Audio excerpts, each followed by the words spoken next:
भागलपुर जिला अंतर्गत नाथनगर विधानसभा क्षेत्र में इस बार का चुनावी माहौल बीते चुनाव से काफी बदला हुआ नजर आ रहा है। स्थानीय मतदाताओं के बीच मौजूदा विधायक अली अशरफ सिद्दीकी को लेकर नाराजगी साफ दिखाई दे रही है। लोगों का कहना है कि पिछले कार्यकाल में क्षेत्र के विकास कार्यों की रफ्तार थम गई, जिसके कारण जन असंतोष बढ़ा है। ऐसे वातावरण में लोक जनशक्ति पार्टी रामविलास के प्रत्याशी मिथुन यादव मतदाताओं के बीच तेजी से लोकप्रिय हो रहे हैं। युवा नेतृत्व और विकास की नई सोच के दम पर वे जनता से सीधे संवाद कर रहे हैं। उनके समर्थकों का कहना है कि मिथुन यादव में क्षेत्र की उम्मीदों को पूरा करने की क्षमता है। शुक्रवार को मिथुन यादव ने जगदीशपुर, बिहारीपुर, पुरानी सराय, बुहालपुर, नयान नगर, मुरारपुर और फतेहपुर सहित कई इलाकों का दौरा किया।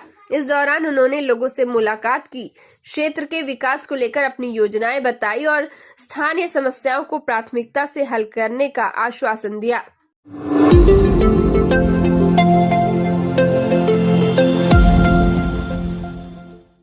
भागलपुर जिले के पीरपैंती विधानसभा क्षेत्र में शुक्रवार को केंद्रीय गृह मंत्री अमित शाह ने भाजपा प्रत्याशी मुरारी पासवान के समर्थन में चुनावी जनसभा को संबोधित किया। सभा स्थल पर पहुंचने पर कार्यकर्ताओं ने उनका गर्मजोशी से स्वागत किया और फूल मालाओं से सम्मानित किया। अपने संबोधन की शुरुआत में अमित शाह ने भागलपुर की पावन धरती को नमन करते हुए सुल्तानगंज के अजगैबी नाथ मंदिर, भागलपुर के बूढ़ा नाथ मंदिर, मनस्कामना नाथ मंदिर और भूतनाथ मंदिर को प्रणाम किया। उन्होंने महागठबंधन पर तीखा प्रहार करते हुए कहा कि यह अब महाठगबंधन बन गया है। उन्होंने आरोप लगाया कि ये लोग फिर से बिहार में जंगल राज लाने की साजिश कर रहे हैं, लेकिन जनता का हर एक वोट इस बार जंगल राज की वापसी रोक देगा। अमित शाह ने कहा कि महागठबंधन के पास ना कोई नेता है, ना कोई नीति, जबकि एनडीए 5 पांडवों की तरह मजबूत गठजोड़ के साथ चुनावी मैदान में उतरा है। उन्होंने व्यंग्य करते हुए कहा कि अगर महागठबंधन सत्ता में आया तो वे अपहरण और खून खराबे के लिए अलग मंत्रालय बना देंगे। गृह मंत्री अमित शाह ने दावा किया कि बिहार के आधे से अधिक हिस्सों में मतदान हो चुका है और लालू प्रसाद यादव की पार्टी का सफाया हो गया है। उन्होंने लोगों से अपील की कि वे एनडीए के सभी घटक दलों के उम्मीदवारों को विजयी बनाकर बिहार में स्थिरता और विकास की सरकार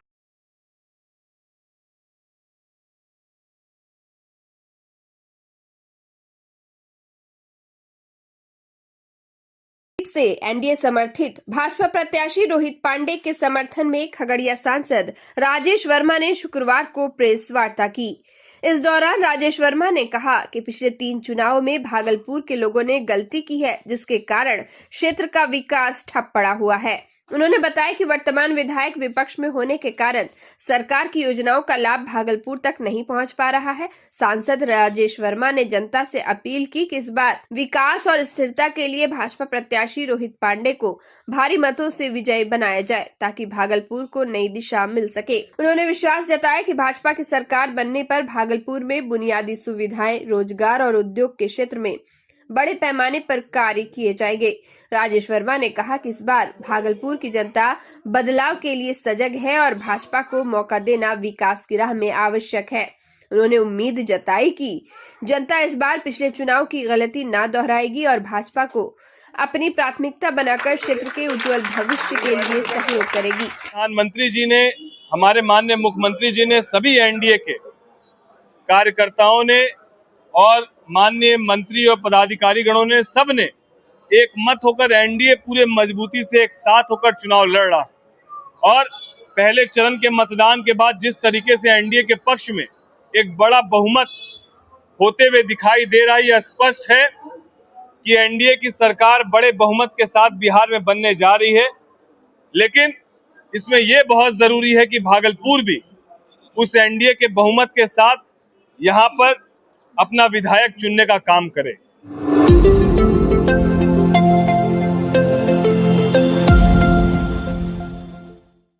भागलपुर के सैंडर्स कंपाउंड मैदान में शुक्रवार को कांग्रेस नेता राहुल गांधी ने चुनावी जनसभा को संबोधित करते हुए केंद्र और राज्य सरकार पर जोरदार हमला बोला। उन्होंने भागलपुर से कांग्रेस प्रत्याशी अजीत शर्मा, कहलगांव से प्रवीण सिंह कुशवाहा और सुल्तानगंज से ललन कुमार के समर्थन में जनता से कांग्रेस को वोट देने की अपील की। राहुल गांधी ने मंच से प्रधानमंत्री नरेंद्र मोदी, गृह मंत्री अमित शाह और मुख्यमंत्री नीतीश कुमार पर निशाना साधते हुए कहा कि बीजेपी के लोग यूपी में रहते हैं लेकिन हरियाणा में जाकर वोट करते हैं। उन्होंने आरोप लगाया कि नरेंद्र मोदी और अमित शाह ने हरियाणा में वोट चोरी की और अब बिहार में महागठबंधन के समर्थकों के नाम वोटर लिस्ट से काटे जा रहे हैं, लेकिन इस बार बिहार की जनता वोट चोरी नहीं होने देगी। कृषि और आर्थिक नीतियों पर बोलते हुए राहुल गांधी ने कहा कि बिहार के किसानों और आम लोगों का कर्ज माफ नहीं होता, जबकि एनडीए सरकार में उद्योगपतियों का लोन माफ कर दिया जाता है। उन्होंने आरोप लगाया कि प्रधानमंत्री ने बिहार को हिंदुस्तान का मजदूर बना दिया है। तो इसलिए हम चाहते हैं कि फुल प्रोसेसिंग यूनिट यहाँ बिहार में लगे, छोटी फैक्ट्रियां बिहार में लगे, बुनकरों को फिर से रोजगार मिलना शुरू हो। वो जो बेचारे मखाना पानी में से निकालते हैं, गंदे पानी में से निकालते हैं, बीमार होते हैं, जिनके हाथ पैर सड़ते हैं, उनको थोड़ा फायदा मिले, उनकी थोड़ी मार्केटिंग हो, उनकी थोड़ी पकड़ हो, ये हम चाहते हैं। और इसीलिए 24 घंटा मीडिया मुझे गाली देगा, 24 घंटा मीडिया मुझे गाली देगा। मैंने हरियाणा के बारे में साफ मीडिया के सामने बोला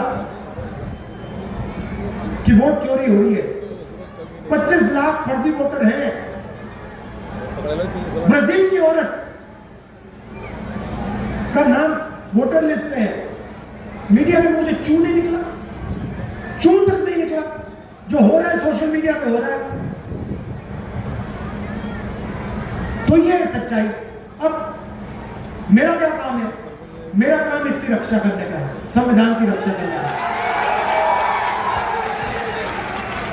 मैं लोकतंत्र और संविधान का रक्षक हूं और मैं जहां भी बीजेपी नफरत फैलाती है वहां आपको राहुल गांधी मोहब्बत फैलाते हुए दिखेगा। ये नफरत का बाजार चलाते हैं, हम मोहब्बत की दुकान, इनके नफरत के बाजार के अंदर हम मोहब्बत की दुकान खोलते हैं। ये हमें राजनीति सिखाई गई। उनकी विचारधारा अलग है, वो बांटते हैं लोगों को, नफरत फैलाते हैं, हम जोड़ते हैं, हम मोहब्बत की दुकान खोलते हैं। 2 वायदे मैं आपको करूंगा। सबसे पहला वायदा कि महागठबंधन की सरकार किसी एक जात की, किसी एक धर्म की नहीं होगी, अति पिछड़ों की होगी, पिछड़ों की होगी, महादलित की होगी, दलित की होगी, अल्पसंख्यक की होगी, गरीब जनरल कास्ट की होगी, किसान की होगी, मजदूर की होगी। सरकार में सबकी आवाज सुनाई देगी, बिहार के युवाओं की आवाज सुनाई देगी और ये सरकार रोजगार, शिक्षा और स्वास्थ्य पर काम करेगी। और दूसरा वायदा, पहले बिहार में नालंदा यूनिवर्सिटी हुआ करती थी, दुनिया की सबसे टॉप यूनिवर्सिटी थी।